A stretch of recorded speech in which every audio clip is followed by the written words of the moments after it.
തനിക്കൊരു 15 മിനിറ്റ് സമയം ഞാൻ തരാം. അതിനുള്ളിൽ തനിക്ക് എന്നെ വീഴ്ത്താൻ പറ്റിയ ഈ സിനിമ ചെയ്യാം എന്ന് ഞാൻ പറയുന്നില്ല.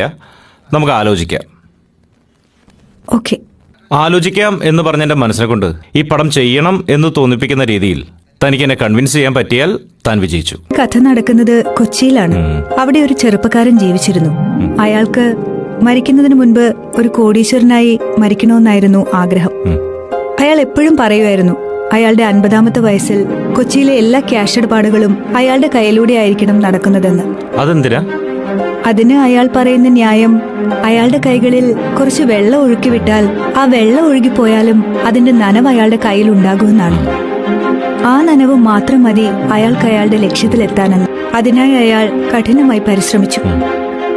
കിട്ടിയ ഓരോ അവസരങ്ങളും അയാൾ പ്രയോജനപ്പെടുത്തി. ഒരുപാട് പേര് അയാളെ അപമാനിച്ചു, ഉപദ്രവിച്ചു. എന്നിട്ടും അയാൾ തളർന്നു.